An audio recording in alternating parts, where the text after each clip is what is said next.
Alors aujourd'hui, on est super content parce qu'on vous présente une viande d'exception, à savoir du bœuf Wagyu. Qu'on va vous faire au brasero plancha. Alors on a la chance d'avoir deux morceaux exceptionnels aujourd'hui. Le premier morceau de la bavette d'Aloyo. Et le deuxième morceau, c'est ce qu'on appelle le chuck flap. C'est un morceau qui est issu des Basses-Côtes. Et c'est un morceau un petit peu d'exception parce que vous allez voir, il est extrêmement persillé. On peut des fois confondre Wagyu, Kobe, tout ça, ça ne vous parle pas forcément. En fait, le Wagyu, c'est quoi? Ça signifie Wa, japonais, Gyu, bœuf. C'est tout simplement l'ensemble des races de bœuf japonaises. Il faut savoir qu'au Japon, il y a 4 races pures japonaises, dont le Kobe d'ailleurs. Donc il ne faut pas confondre, le Kobe, c'est une des races pures japonaises. Alors que Wagyu, ça représente l'ensemble des races bovines japonaises. Donc cette viande d'exception vient de chez Guardapampa. C'est une viande bio, issue d'une ferme écologique d'Espagne. Cette viande est élevée dans le bien-être animal. Alors il y a tout un folklore qui tourne autour de la viande Wagyu. On parle de musique, on parle de massage, on parle d'un certain nombre de choses. Il y a une qualité de nourriture, à savoir que c'est nourri avec des céréales, avec du fourrage vert. Alors c'est une viande tendre et juteuse, avec un pourcentage élevé d'acides gras non saturés. Donc vraiment extrêmement bonne pour la santé. Donc c'est important quand même à dire parce que voilà, on peut avoir le doute sur ce gras. Et le gras, c'est la vie. Pour définir ce persillage que vous voyez là, il y a 2 échelles. Donc il y a une première échelle qui va de 1 à 5. C'est l'échelle japonaise. Une deuxième échelle qu'on appelle BMS qui va de 1 à 12. C'est celle-là qui est le plus souvent utilisée, en tout cas en Europe ou aux États-Unis. Ici, on est sur un persillage de 5-6. Vous voyez, on est à peu près à la moitié, ça vous donne une idée. Alors sur le chuck flap, on est sur un morceau qui est environ 100 € le kilo. Sur la bavette d'Aloyo que vous voyez ici, on est autour de 80-90 € le kilo. Effectivement, le bœuf de Kobe est beaucoup plus persillé. Sur ce bœuf de Kobe, on peut être à 300 € le kilo. Ça commence à faire cher. Oui, voilà. c'est des viandes qui sont très chères. Alors, sur la bavette d'Aloyo, on va vous le faire type un petit peu steak pour vous montrer un petit peu comment ça se fait. Et en fait, sur le chuck flap, on va faire une cuisson un peu type teppanyaki. Si vous allez dans des restaurants japonais type teppanyaki, on va rester un petit peu dans ce mode-là avec franchement un aller-retour.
Oh l'odeur, c'est fabuleux.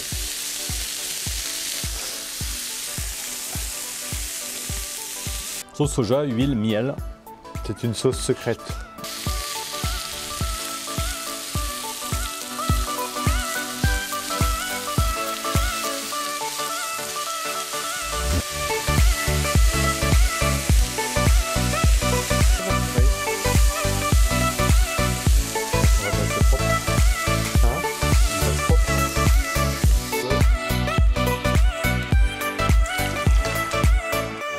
Alors on a mis du sel fumé au départ et là on va mettre un petit peu de fleur de sel. Vous avez vu la bavette aller-retour. C'est assez simple, vous attendez qu'elle prenne une jolie couleur. Alors pour ceux qui aiment saignant, moins saignant, bon, ça vous jugez.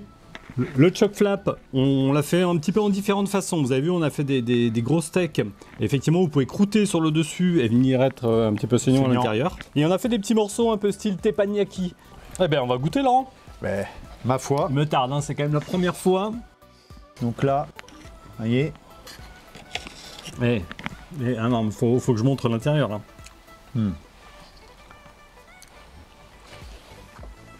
Ah ouais. Ah oui, j'ai jamais mangé ça, moi. Moi, j'ai jamais mangé ça. Ah, ça fond dans la bouche. C'est du beurre. Énorme. Hein. C'est du beurre, c'est ça. Alors, point important, c'est une viande qui ne doit pas être agressée. C'est plutôt une viande qu'on vient faire à la plancha. Voilà, donc c'est pour ça que nous on l'a Oui. fait sur le bras zéro. Si vous avez une plancha, faites-le à la plancha. Si vous avez un barbecue gaz ou même un barbecue charbon ou un barbecue à pellet, Ben oui, t'as le poêle. utilisez l'accessoire plancha que vous mettez sur votre barbecue et venez la saisir tout doucement. C'est pas des viandes qui doivent être agressées, ça c'est sûr, c'est vraiment le gras est tellement subtil Ah ouais. qu'il doit venir fondre avec la viande. Donc ça c'est extrêmement important. C'est exceptionnel. Alors ce morceau là, le chunk, c'est... Ouais, franchement c'est une tuerie. L'autre, tu as goûté la bavette là-haut? Alors j'ai goûté la bavette, bah effectivement, faudrait d'abord goûter la bavette et ensuite le chunk. Si, quand même. Ah oui, mais Le goût. dans le sens, je je pense que, mais bon, c'est... Voilà, donc on tenait vraiment à vous faire cette vidéo parce que quand on commence à s'acheter des pièces de viande comme ça un petit peu chères, globalement on n'a pas envie de la louper. Nous, voilà, on n'avait vraiment pas envie de la louper. C'est vrai que c'est une petite somme d'argent, ça vaut le coup, ce sont des pièces de viande que... Bah, de viande d'exception. Plutôt pour les fêtes, hein. C'est sûr que voilà, pour les fêtes, je pense que c'est des très belles pièces, quoi. Faites goûter ça à vos invités. Là, vous faites à coup sûr, Ouais. sensation, et franchement, il n'y a pas besoin d'être un très grand cuisinier pour pouvoir partir sur ce genre de cuisson. Vous avez vu la technique, elle est assez simple. Il faut la bonne huile, il faut la bonne petite sauce. Franchement, c'est rien à faire. Et puis, un aller-retour Un aller-retour. sur une plancha, voire une poêle, si vous avez qu'une poêle, en saisie. Et voilà, vous obtenez cette cuisson qui est vraiment superbe. Un petit coup de fleur de sel à la fin. Enfin, franchement, pour moi, ça suffit. Ouais. Franchement, impressionnant. Ben voilà, donc si vous avez aimé cette vidéo, n'hésitez pas, un petit pouce. Un commentaire et on s'abonne. s'abonne. Et on n'oublie pas, La petite cloche. entertainment. Entertainment. Alors aujourd'hui, on est super content parce qu'on vous présente une viande d'exception, à savoir du bœuf Wagyu. On va vous faire, on passe au planche. Ah oui. J'ai un temps mort à 14h30. Moi, je vois, il est sur la sieste. je suis décrochage. Hein. Pas pris ton café, Laurent? Si, mais... Cette viande vient de chez Guardapampa. C'est une viande issue d'une ferme biologique élevée. Écologique. Oui. C'est de la C'est- viande bio qui est issue d'une ferme écologique. C'est une viande écologique qui est issue d'une ferme bio élevée en Espagne. Non, c'est tout l'inverse.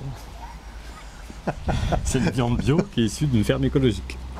Pas dit, c'est une viande écologique issue d'une ferme bio. Qu'est-ce que j'ai mis du... Un secret.